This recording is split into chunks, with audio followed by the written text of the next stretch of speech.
Hey everyone, it's Sakuems. Welcome back to my channel. It's been a while since I have done a video, but I have been working on a lot of different things. So I hope that you will stick with me for some time because I will definitely post more on this channel after my next convention. I have been working on my book and creating more artworks. I'm also working on making keychains and lots of different things and goodies. So yeah, I've been wanting to try gouache for a long time. So this painting is basically the first that I've been I've used gouache before, but I have only used white gouache for highlights and also to mix with some of the watercolors that I was using, but I've never actually done a full-on gouache painting, even though I've used watercolors as a base. But I really wanted to use this because I saw a lot of different videos on YouTube about gouache and a lot of 101 gouache info, and I studied the topic a lot before getting myself into it. I really like the work of, I think it's Miriam Tilson, and I know also Audra Auclair was using gouache before going to acrylic and oil paints. But yeah, so I always found that gouache looked amazing, and the way it works is like a mix between acrylics and watercolors, but it's definitely harder than what I thought, although because it's my first time, I guess I just need practice. But yeah, I don't have a lot to say about the actual character, like the artwork itself. I wanted to do a larger scale and still have enough room for details, even though it's just a portrait. So she has no name, so if you have any idea for this piece, you can comment below and let me know, because all I had in mind was to create some kind of cool girl, a bit more like a modern vibe, I guess more of a like a 21st century girl, not fantasy or medieval or fictional way. I mean, I have been working a lot in the past on creatures and characters from fictional world or with a fantasy vibe to it, but I haven't done a lot of girl next door type of character. So this one is just one of those girls. I really wanted to try to do more of an ombre looking hair, and I also incorporated a lot of different flowers, and the design that I have used is from a book. I don't think you can find the reference anywhere, but because I'm pretty sure it's out of stock. This was from a bookstore. It's a used book, so it's basically a book that has a lot of different patterns with floral design, and it's a gold mine. So many things I want to use in this book, so I've used that. And yeah, so I wanted to have a simple pose but with lots of details and have fun with the texture kinda, and try to practice gouache. So it was definitely fun but harder than what I thought, and it's also as long as using watercolors for some reason. I also don't have a lot of different shades, so I did a lot of mixing, which I cut out from the video because it's going to be really too long.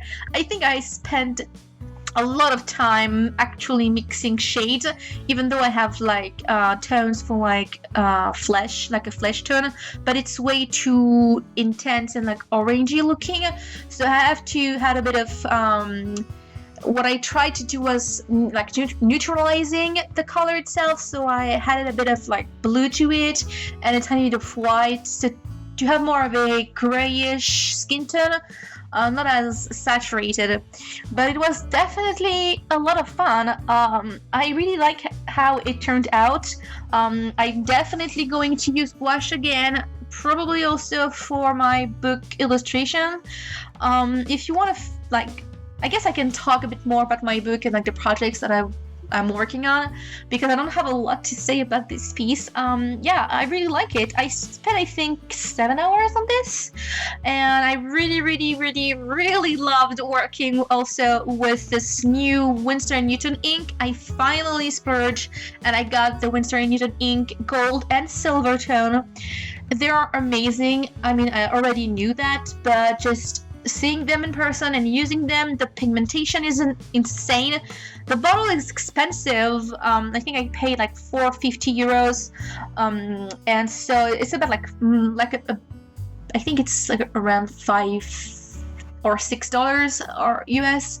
So it's a lot of money for this tiny pot, but it's very, very like long lasting. I mean, like the lifespan of this, because it's so intense, I barely made a dent. I think I dipped my brush like 10 times in total, so it's pretty much brand new. I guess you can do a lot of coverage, and I only do accents. Like, I'm not planning on covering larger surfaces with this ink. If I wanted to, I would probably just use acrylic paints, but yeah, I've used it for highlights and framing around the artwork. You will see that in the end of the video, and also the swirling design on her hat, because I really wanted this to pop.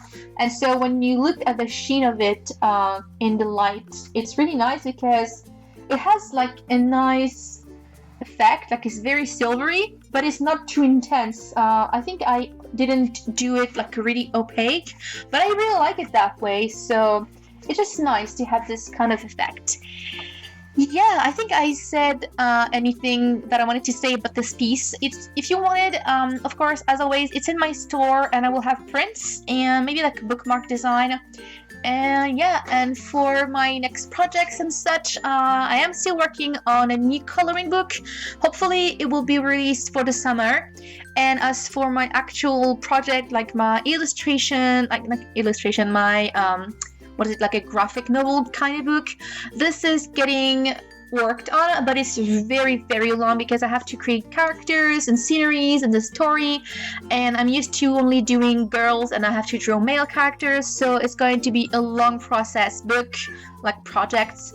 So there's no set date for anything out yet. Hopefully maybe next year, but it's not. My cat is meowing in the background. It's very annoying, but it's not something I will be releasing anytime soon. However, I have stuff coming soon. I am planning on getting back to my Sakuems boxes, and I will basically create content for the next 3 months, and in September I will release a limited box, like a limited edition box with original content, probably like 10 to 15 boxes max, with only exclusive content like prints and goodies and original art and maybe like a mini art book. So yeah, be on the lookout for that. And if you want to find out more about all the next projects I'm working on, I will link below my social media. I have a Patreon page and also have a subscriber list, like a mailing list, and you can basically subscribe to this, and every time I have new things going on, I will send an email to you probably like once a month max, and you get to see all the new things I have been releasing and like working on. So yeah, I think I covered what I had to say. Thank you for watching this video. I hope you liked it, and if you did, don't forget to give it a like and to share it. And comment below, let me know, basically, yeah, like if you have a name for her, because I can't find anything right now. I would love to know. Yeah, I think that's pretty much it. Thank you again, and I'll see you in my next video. Bye, guys!